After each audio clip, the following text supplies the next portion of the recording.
Bon, alors je prends juste un petit 5 minutes pour vous montrer comment bien analyser les résultats d'une FEA, plutôt comment bien visualiser les résultats de votre FEA. Donc ici j'ai mon modèle qui est le Support Asprocket 2014. Donc là il y a mon modèle qui est complet ici. J'ai déjà fait ma simulation, mais je vais quand même passer au travers des différentes étapes rapidement juste avec vous. Donc on s'en va dans Application, Simulate. J'ai déjà défini toutes mes conditions limites, toutes mes forces, toutes mes interfaces entre mes deux éléments, parce que là, ici j'ai un assemblage de deux composants. Donc je ne repasserai pas au travers de ça avec vous. On va tout de suite aller voir les résultats. Donc dans Analyse et Study, on voit ici que tous mes résultats sont là.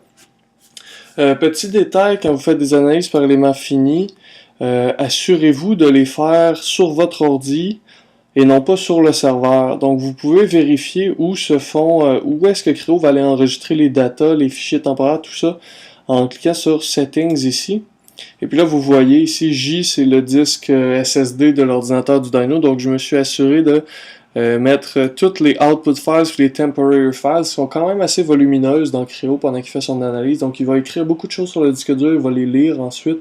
Donc c'est pour ça que c'est important de mettre ça non pas sur le serveur qui va être très lent, mais sur un disque très rapide, donc le SSD de l'ordinateur du dyno. Ici, vous pouvez aussi spécifier le nombre de MB que vous allez allouer au solveur. Donc lui, il va se préparer un certain nombre de MB. Je vous recommande de mettre environ 50% de votre mémoire vive là-dedans. Si vous en mettez trop, ça va ralentir le système. Si vous en mettez pas assez, ça va ralentir le système, mais moins que si vous en mettez trop. Si vous en mettez trop, c'est vraiment mauvais.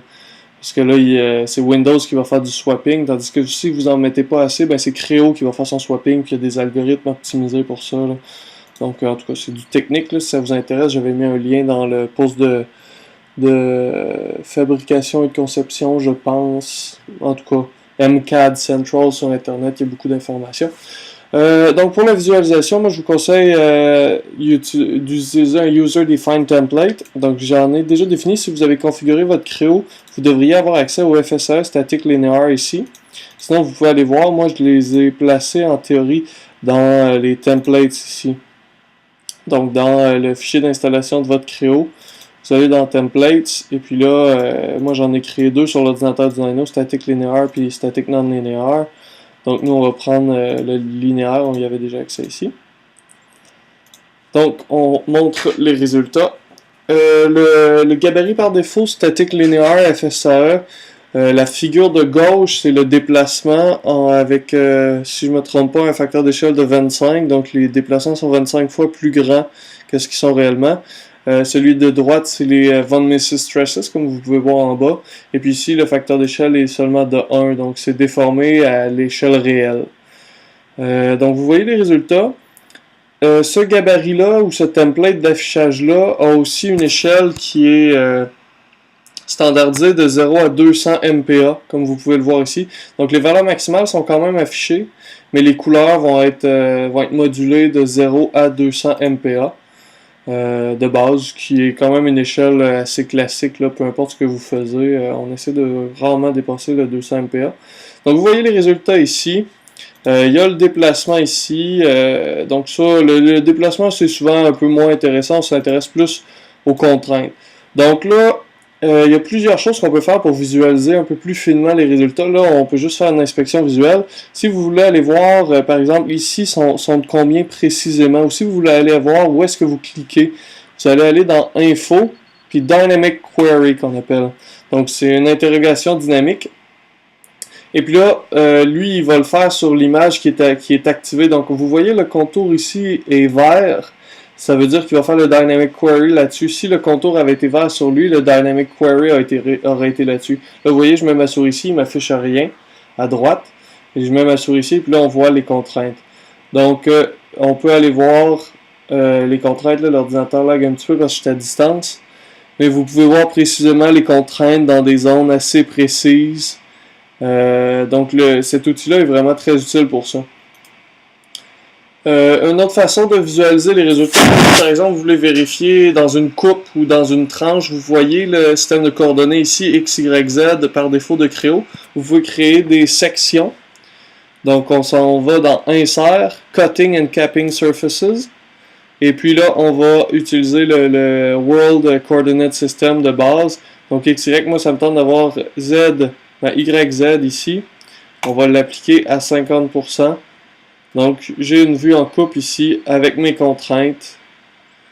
Donc ça c'est très très intéressant à ce niveau-là.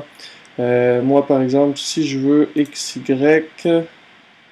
à peu près, disons à 50%. Donc je suis capable d'avoir une tranche dans ce sens-là aussi. Et puis on peut faire du dynamique, mais bon, l'ordinateur a souvent assez de misère. Là, si vous avez un ordinateur assez puissant, vous allez pouvoir vous amuser avec ça. Mais moi en ce moment, ben je suis pas capable.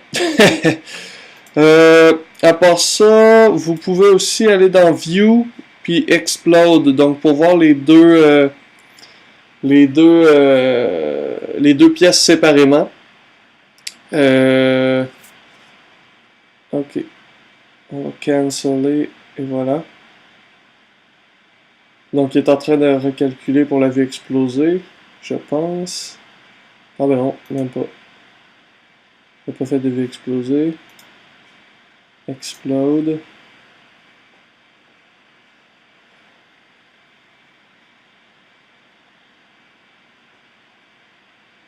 Et voilà. Donc vous avez une vue explosée ici avec les deux pièces. Moi, pour afficher ou pour mettre ça sur le forum ou dans des rapports ou quoi que ce soit, j'ai pas trouvé quelque chose de mieux que de faire un print screen. Donc sur mon Mac, je fais un print screen localisé, là, donc je sélectionne le coin en haut à gauche jusqu'au le coin en bas à droite. Si vous trouvez une meilleure manière, vous avez bien beau. Puis tant qu'à être ici, ben là, vous pouvez aller jouer avec les différentes options qui sont là.